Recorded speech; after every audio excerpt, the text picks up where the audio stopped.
Hello everybody, this is Aubni here and we are back on the Ripple Effect server to play some Minecraft back in the tunnel that I built in the last episode, but we will not be spending any more time here today.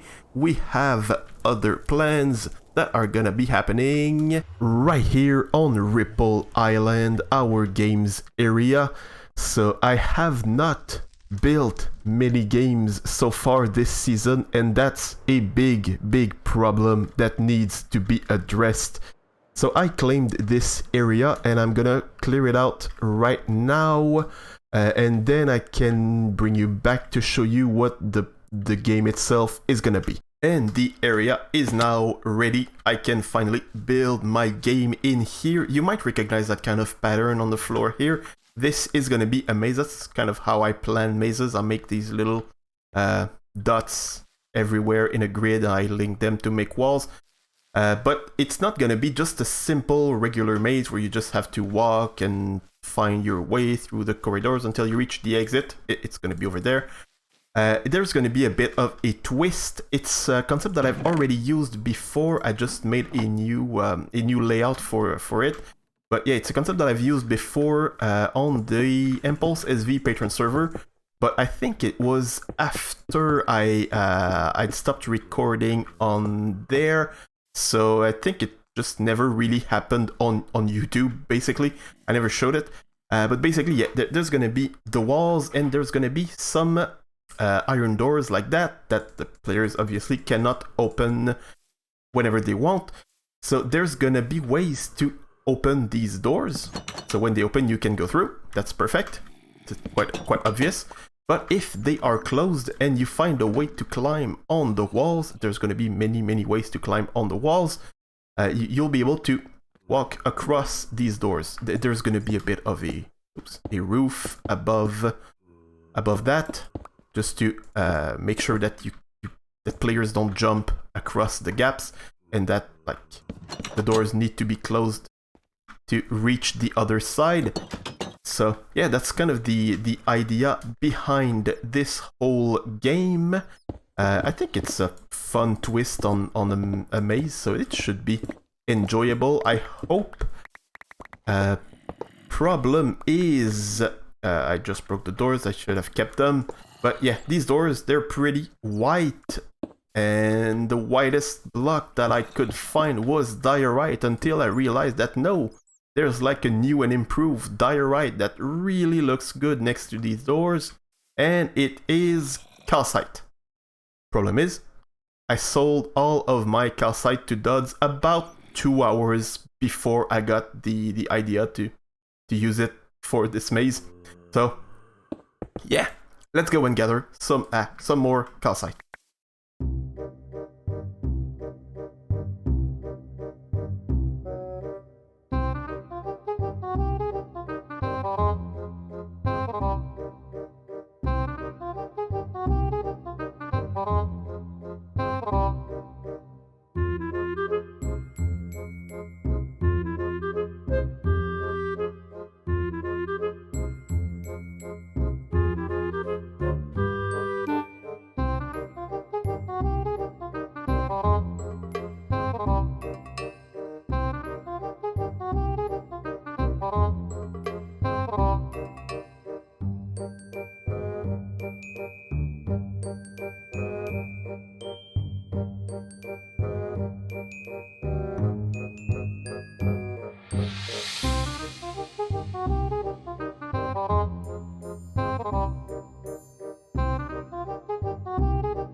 So now most of the maze has been built. All that's left to do is, well, there's a lot left to do, but I need to place these glowberry vines here. That's how the players will get on top of the walls. I'll just remove these because we don't need bricks in here.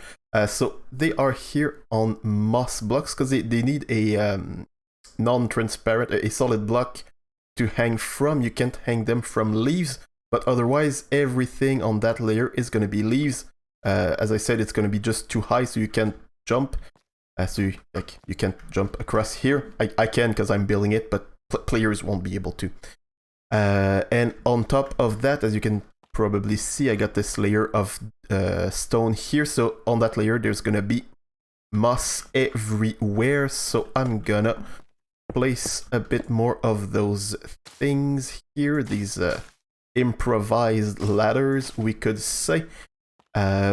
I'm gonna keep doing that to finish this, and then I'm gonna put the roof in. But before, dang it. See, they work perfectly fine. But before we do that, let's head down here to take a look at the redstone. So we got some stuff that I won't need. I'm gonna need that and that. That should be fine. So all the torches here, they are under doors, so they're powering the doors. And these here, that's where I put the pressure plates that will switch the doors. So they are all over the place, but there's a big nice spot in the middle where there's nothing, so I can do a little toggle circuit like so. That's on 3. So basically what this does, in case you did not know, is if you power it, if you power this block here, it's just gonna change the state of this here. That's the output. So now it's powered. Now it's not powered. Now it's powered. Now it's not powered. So it's basically exactly what we need for this thing here. This line here is gonna be connected to all of the doors all around the place. And this part here, this side here, is gonna be connected to all those little squares here, all the pressure plates. There's just one thing that I need to have on here, and that is some kind of a little circuit like that. That gets here, that powers this piston. So basically what I want is a... No, that's not gonna work. I should have brought a button or something. So now, while it is powered, I can unpower it, but I can't repower it from this line here. So this line is going to be connected directly to the entrance, because I want the game to be always in the same state when every time you start the game, it needs to be in the same state, in the exact right state. Otherwise, it's gonna change the bit of things that I really want things to happen a certain way. So yeah, now I'm just gonna go ahead and connect everything together and finish the roof, and then the game is gonna be done. Which is exactly what happened, and now the game is ready to be played. You can maybe notice a bit of a difference in the walls. I changed the oak to add just a bit of dark oak to make a bit of different patterns in the walls. But other than that, everything is as I described it. I also changed the front here, something we rarely do because we want to keep things hidden, but I put some windows in front of the maze. I don't know, I thought it would be cool for this one. And I made a bit of some landscaping in front, as you can see here, and I did not do anything on top because that's a pretty clear area that, well, I could use it for another game basically, so there's no point in just filling it back up, making it look pretty, then tearing it all down once more when I want to do something else on top of here. I'm just gonna keep it like that. Simpler option. But that's gonna be it for this place here. The next project that we have is gonna be happening over in that direction, in the shopping area in my Walrus Mart. Let's head over there. Just a second. Whee! Okay, so you might remember a few months ago now, I opened this shop here where I sell all sorts of fun and totally safe pets. And I want to sell more pets. People should have more pets in their lives in general. So I'm gonna open up the floor here. I'm also gonna make this little cage just a bit smaller because this rabbit has enough space as it is. It can have just a bit less space, but I'm gonna do that off camera eventually. But yeah, I'm gonna open up the floor, tear a big hole down here, and yeah, make a second floor or a basement to this shop where I'm gonna be selling even more cool and fun pets. The expansion is done. I even added a sign to indicate that we have bigger animals downstairs. So we have this little staircase that leads us to the other floor here, where we have a few enclosures. We're gonna be selling impatient cows. We're also gonna be selling exuberant pigs and antisocial dogs. So yeah, I think that there's gonna be some pretty high demand for those. I also have this hole here in the wall because all the animals that I'm gonna be selling down here, they don't fit through that staircase. They just it's not gonna work. So I need another exit. So I either have this side here where it leads right under the bridge, but the thing is it's pretty close to water, so to the water, not water. Anyway, sorry, I'm still tired. It's early in the morning. Go away, you little... No. That's just stupid. Why was I doing that? Anyway, as I was saying, yeah, it's pretty close to the water here, so we'll see. We'll find a way to get the new animals down here. I was also thinking maybe from somewhere around here, but I'm not sure exactly where it leads. Dang it. You die, please. Thank you. You too. Wow, there's so many mobs around. Okay, that's problematic. I'm just gonna close that off. Anyway, I'm gonna find a place to access this little tunnel here. And I'm gonna build the tunnel itself. And then we're gonna go and get the animals.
at our cute little pets. Hello!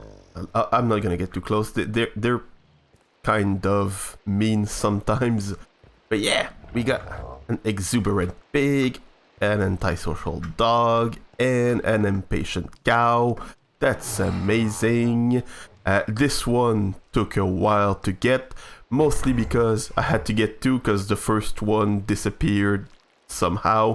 Probably despawned because I forgot to name tag it, but anyway, yeah, and it disappeared right after I had cleaned everything up to get it, so yeah, I had to redo the entire process a second time. It was long, which means I had a bit less time to get one of those exuberant pigs. I gave them I gave this one the biggest enclosure because I want to get more than one, but I don't know. Hello. Hi. But yeah, I'll probably get some more eventually, maybe between episodes. And this one, so cute, so cute. He doesn't want to talk to me.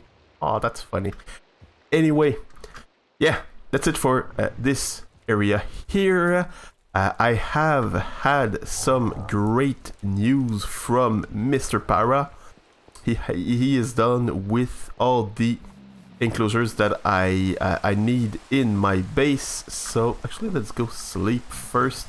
So yeah, I'm gonna go sleep and then go to my base to take a look at what he has done. So let's go and take a look at what has been built on the other side here.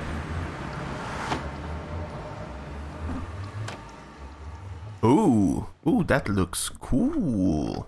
That looks cool. Oh, and the palm trees down here. That's awesome, awesome, awesome. Let's go and take a look from the air. Whee! Nice. Oh, nice, nice, nice. Very cool. Oh, that's even a mountain. Wait, I'm gonna need to have a more stable standing point to observe everything. Oh, even with some berry bushes for the little foxes. Oh, that's awesome. That's so cool. So great. And that's a mountain. We'll see it from below. And nice. That's for the turtles. We got a little beach. And yeah, it's a mountain. Awesome. And it's fully safe. They won't be able to run away. That's so cool. That's great. Thank you so much, Para, for this job. Well done. Look at that, little goats. You're gonna have a place to live now. A real place to live. Well, it's a real fake place to live. You're gonna be happy. I'm sure you are. And the palm trees. Oh, that's really cool. They look cool. They look cool. Oh, this one is really bent. That's great. Ha! I wanted it here, but that's not big. That's not a big deal. I'll just put another obstacle here. The idea was just that I wanted to have this path kind of like forcing the players to move around like that, but it's really not a problem. So I'm gonna have to stop talking now because there's some work happening right underneath my feet and it's getting a bit noisy. So I'm gonna go and put the animals in the pens, and then I'm gonna go and give Para a review. You know what? I think you've seen enough of me moving animals for today, so I moved them off camera. You didn't need to see any of that footage, but I'm gonna come over here to leave Para. Oh, hello, Mr. Para. How's it going? I just saw you the job that you did in my base and it looks amazing. Thank you so much. Para? Oh. Again with the armor stand. Every time. Anyway, yeah, I'm here to leave Para a great review. Oh, there's one by Duds. My beach was bland and drab, but with Para it's now vibrant and full. Thanks, Para. That's a great review by Duds. I'm gonna add one myself. 8 out of 13, but it's rated on a scale shaped like a tent where 8 is the best. My animals are now happier than they have ever been thanks to Para's great work. Thank you, Para. That's my review for his work. And on that note, that's gonna be it for today. I hope you enjoyed the episode. If you did, press a button or another. They all make me super happy. Thank you for watching, and goodbye.